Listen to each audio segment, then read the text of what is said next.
आई जो वहाँ के लोग आयल छी ने वो छे यहाँ के किड्स वेयर जरा बच्चा के कपड़ा कहल जाए छे, बच्चा के सेक्शन में लोग आयल छी। एत अहाँ के ना 26 रुपया से स्टार्ट भाई छे, रेंज मात्र 26 रुपया, 26 रुपया से स्टार्ट भऽ और 1500 तक के रेंज छे। एहिमे सबटा कपड़ा भेट जेतै, जेना कि जे बच्चा जन्म लै छै ने ओकरा से लऽ और 10 साल के बच्चा तक के कपड़ा भेट जेतै। ओ मतलब लड़की हो या लड़का दुनू के कपड़ा भेटै छै, जीन्स हो, टी शर्ट है, शर्ट है, पैंट है, सबटा चीज भेट जाइ छै, कतौ जाके जरूरत नहीं छै।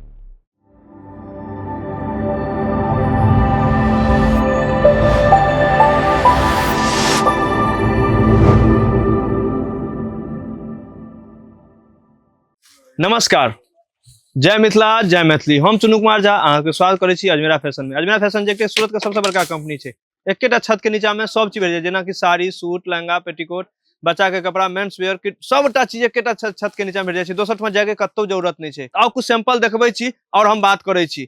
ई सब अहाँ देख सकै छियै, एहि तरीका से रहतै पैंट और T shirt.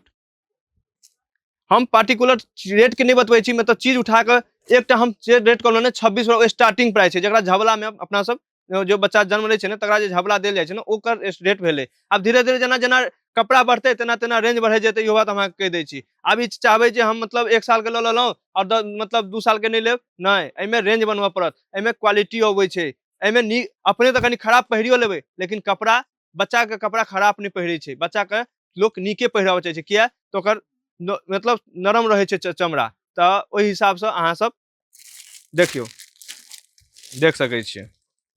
E T shirt भऽ गेलै, एना है जींस रहते 1 साल से लऽ 10 साल तक के बच्चा के हमरा एठाम भेट जेतै। फिर अहाँ के मेंस वेयर में भेट जेतै, तो कतौ जाए के जरूरत नहीं छै। तो हम देख सकै छियै पूरा सेक्शन अहाँ के बच्चे के मतलब सब भरल छै।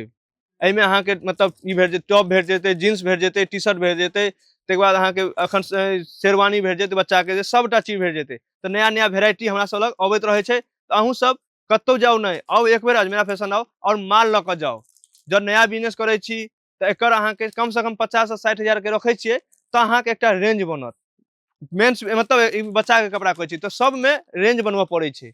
आब अहाँ चाहबै कि हम 10 हजार के माल लऽ लै छी और बच्चा के कपड़ा में बेचऽ लगै छी तो नहीं बिकायत, ओ अहाँ के फंसि जायत। वएह फंसि जायत नहीं तो हमरा सबके कहबै जे भैया अहाँ फंसा देलहुँ। नहीं, हम जे हिसाब से कहै छी ने ताहि हिसाब से काज करू तो 110% अहाँ के दुकान चलबेटा करत। अब अहाँ 10 बाय 10 के दुकान के लिए 30 हजार के माल भरबै तो नहीं हेतै ने, ओहिमे कम से कम 1 लाख रुपया 2 लाख रुपया माल भरियो ने। अब अहाँ के ऊपर की सब रखै छियै, साड़ी रखै छियै कि बच्चा कपड़ा रखै छियै कि मतलब की रखै छियै, सूट रखै छियै। आगा ईद छै तो सूटो चलै छै, आगा फिर बच्चों ईद छै तो बच्चों के कपड़ा चलै छै ने यौ। बच्चों अहाँ पहिरबै बच्चा नहीं पहिरतै, सबसे पहले तो बच्चे के पहिरै छथिन, एहन थोड़ी छै। अपने तो कनी कपड़ो दब्बो पहिर लेबै लेकिन बच्चा के नीके हम सब पहिराबै छियै। आब अहाँ देख सकै छियै, देखियो छै ने एहिमे साइज होइ छै 18, 20, 24, 22, 26, 28, 30, 32 ई सब साइज अबै छै। तो सब साइज अहाँ के लेनाइ जरूरी रहे छै। 1 साल 2 साल 3 साल सबटा साइज लियो और सबटा साइज लऽ के माल बेचू।